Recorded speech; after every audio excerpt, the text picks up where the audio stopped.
Today I've attended with my fellow Bilby Writers Workshop members the funeral of the late great Rona White, and it was a great celebration for her. Her story is in our anthology, and I will see if I can link that in the description box below. If not, just find, hit me up on social media. I think I have a link of it somewhere, but I would like to talk about something I noticed today and going to do a little bit of biblical analysis, if that's okay with you. I saw today two baby girls. The mothers are holding them. Everyone is involved in a gospel song, and they were really into it. And I saw the light in the eyes of the young children, you two baby girls. The mothers were holding them again, and their eyes were lighting up, and they were happy. Well, not happy for that occasion, but they were carefree, just with the eyes of a new possibility of a new world, right? And all I can just tell you, without a doubt, life is about regeneration. And I thought about that. I really gave it some thought today. Rona's death and the two baby girls that I saw is a part of this life that we all live, right? About regeneration. For each person that passes away, including my dad, there's always a new life born every second, every minute, across the world, across this country, and across everywhere. A new life is born. And in that life, there's new possibilities. They have an opportunity with the right family structure to grow, to nourish, and to flourish in this world. But I also thought about something deeper. I thought about something really deeper than that. I started thinking about the Garden of Eden. Back in Genesis. Adam and Eve. Now, the Lord God mentioned, or he gave Adam the responsibility to take care of the garden. Not just count, naming animals like some people like to say that. That was one of his responsibilities, but his responsibility, the main one, was to take care of the garden and to make sure it flourishes. And I thought about that, right? Not only having Eve, who was created to be his helpmeet, his equal, not his subservient. I find it interesting that the plants, the plant life in the Garden of Eden grew. I would think that they grew. The plant, like trees, shrubs, bushes, grass, all of that plant life, untainted, untouched by any spiritual force that happened to interfere with their growth, right? And we all know, again, what caused the downfall of the Garden of Eden was, in fact, Adam and Eve both sinned, and we are where we are today. And the Garden of Eden itself, you could say, ruined by that. Plant life no longer grew. Thorns happened to sprout and grow. Weeds happened to invade the very grass that would have made for a lush tapestry of the ground. You think about that. Life is about that regeneration, right? Grass grows, weeds come in, destroys the grass. But there's always a chance to plant new grass. In our life as human beings, family, friends pass away, a child is being born somewhere in a hospital or in other places. They're loved, they're taken care of, they're nurtured, and they grow up in an environment that helps encourage the growth as human beings rather than weeds to be discarded. You see the hairs on my head, right? You see all that gray coming in? that is a sign that my life on this earth is very limited. And who knows when it's my time? I'm not rushing for it, but I'm just insisting that perhaps when I had that moment where I pass away, like seeing my dad pass away, a new life will be regenerated. A new life will grow with experiences, with a life worth living ahead of them. And in this world where there's trouble every single day based on the economy, based on social issues and what have you, that child in the right environment, in the right garden, will grow and they will flourish like the plant life that we see around us, like the Garden of Eden, if we can imagine.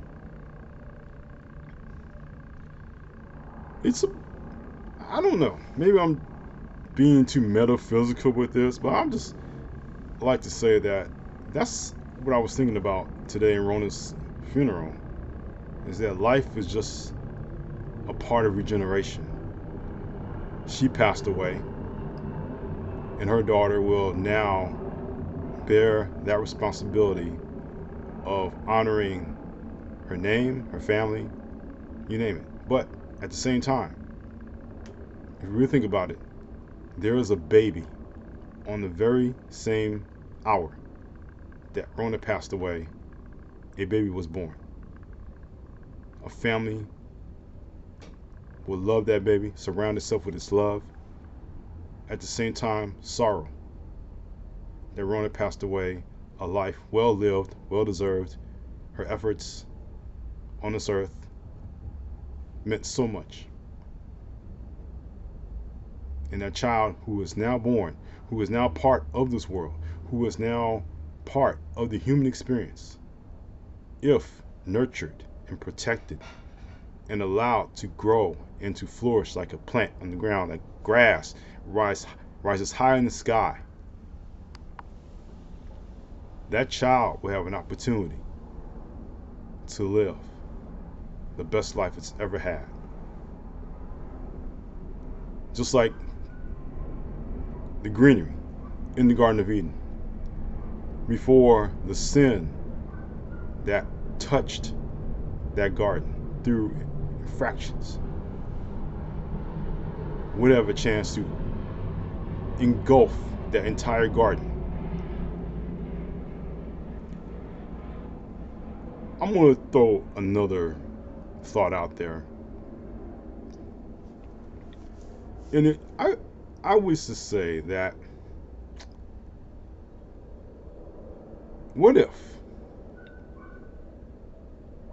I know that lots of people mention cities of gold and they think of terms of the material when they pass away.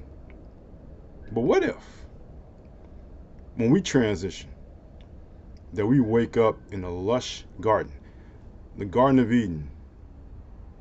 Heaven will be like that, the Garden of Eden, a chapter still being written, still being revised and rewritten and on its way to its final publication. Just thought throw that out there. But I would just say life is about that regeneration. Life is about, 20 years ago around the same time, my grandmother passed away.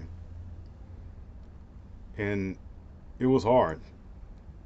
April seems to be that type of month where everyone passes away. But in the last month, now this is May, that month of 20 years ago, we were all sad. We were all mournful and sorrowful. That although my grandmother lived a long life and she contributed much to this world and to my mother and my family and everyone else, a child somewhere, maybe in the same city, maybe in the same hospital, maybe definitely in the same state, and definitely across the United States, and maybe Canada, Mexico, and Russia, all the rest. A child was born.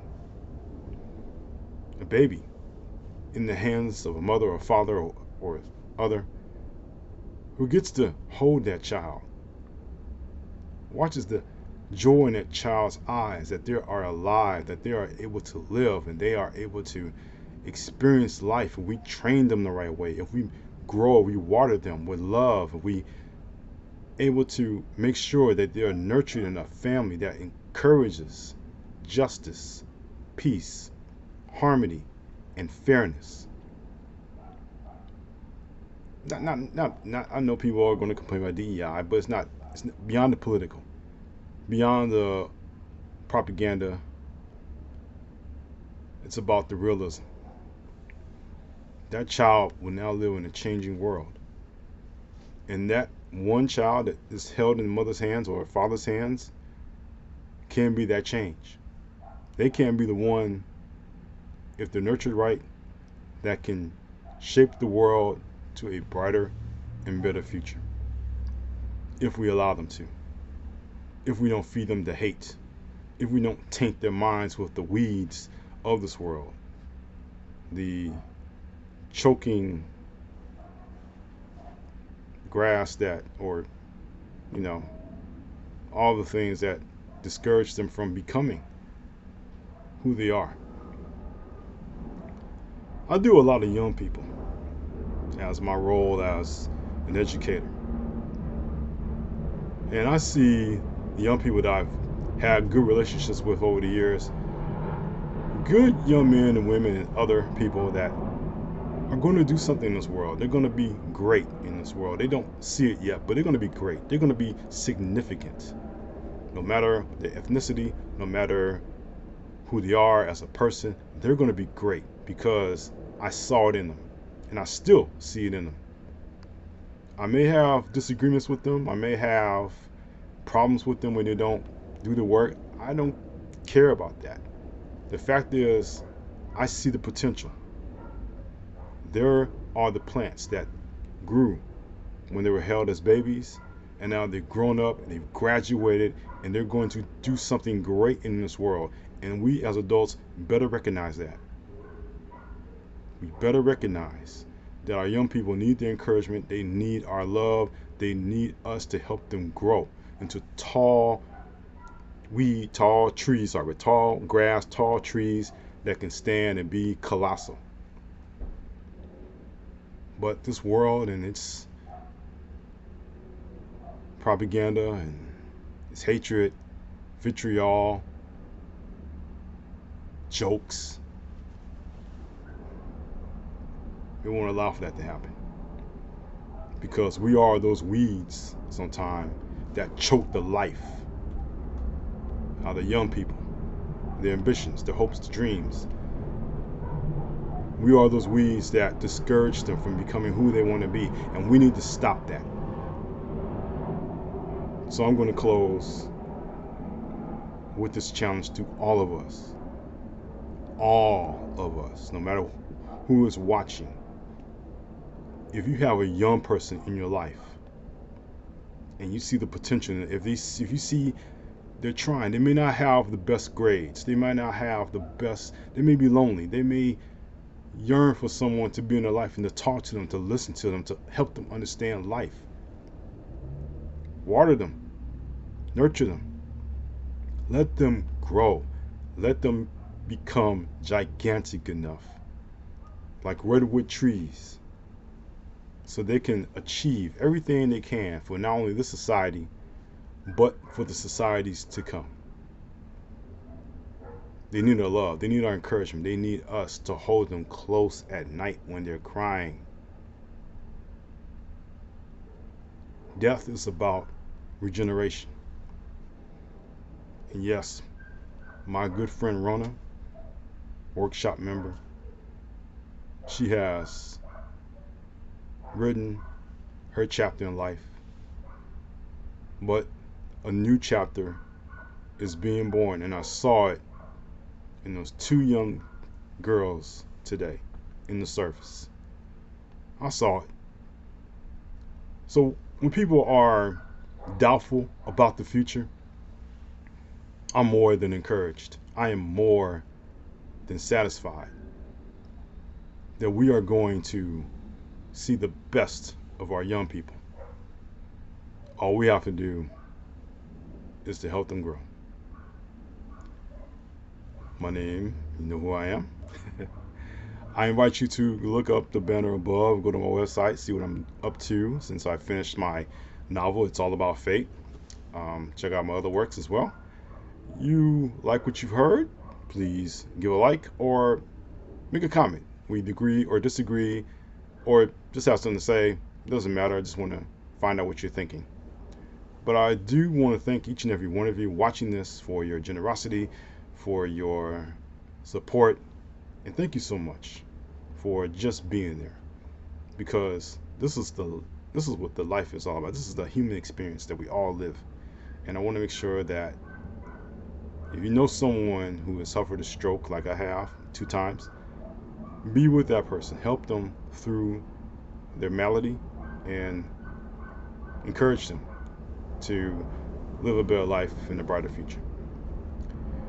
So with that being said, I'd like to, again, wish everyone a happy day, a really good day, a good evening, good week. And always in closing,